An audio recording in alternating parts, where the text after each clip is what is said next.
Okay, about 2 or 3 years ago, I noticed this trend that was starting to start starting to start on Instagram, where people would make a second account which is private, where they start to rant, and I saw that people were getting a lot of attention from doing this, and I was like, that's good, that looks good, right? Because they do this and people respond.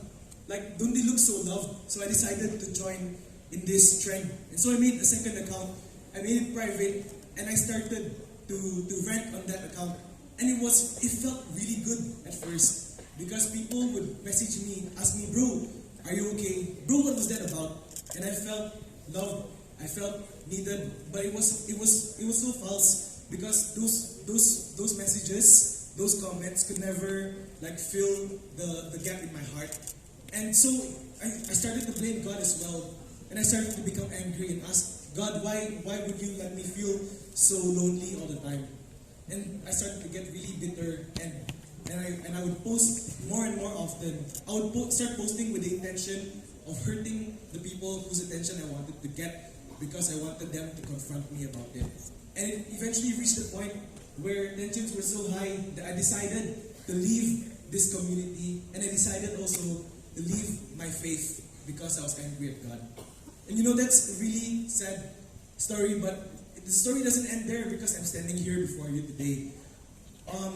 Eventually, a few months later, a friend from Australia, he messaged me and asked me, bro, are you going for Live Loud in October?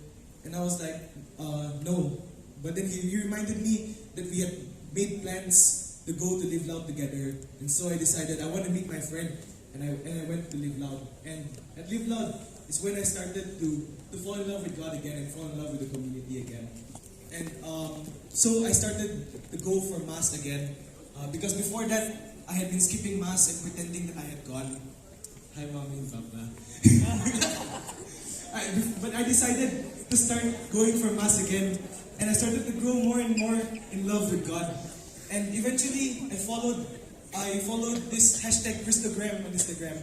If you don't know what that is, it's where people post in a way where they're like worshiping God, or they're sharing what God has been telling them about, or they're sharing about their reflections. I followed Ascension Presents on YouTube, the Father Mike Schmitz that David was talking about earlier, and I followed a lot of Catholic accounts on Twitter.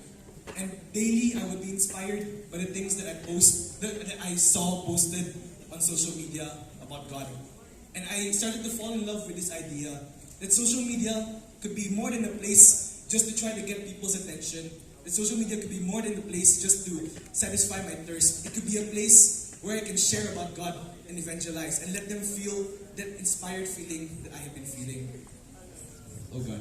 Okay, so I decided to start this. I deleted that private account I had made in the past, and I made that account. And I started to post weekly reflections where I talk about what God has been telling me in the week, what I have been experiencing, and what I have been learning about God. And it wasn't easy, because I had a lot of doubts. Like, why would people want to follow this, or why would people want to listen to me?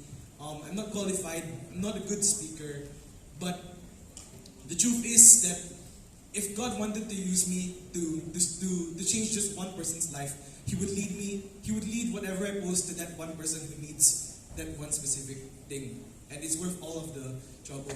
And so, brothers and sisters, as we come closer to the end of this conference, I want to challenge you guys, whatever takeaways you've had from this NatCon, can you post at least one or two of them on your Instagram or Twitter accounts? And as we go onwards to making social media a place where God could be glorified. I was having this thinking session with myself recently, and I thought about the great saints, the great doctors of the church. They left behind writings, they left behind teachings for the future of the church to reflect on. We are the first generation of saints who will leave behind our stories, who will leave behind our teachings, who will leave behind our reflections, and all of this on social media. We are the first generation of saints with this amazing privilege and ability to evangelize about God on social media. And for that, may God be praised.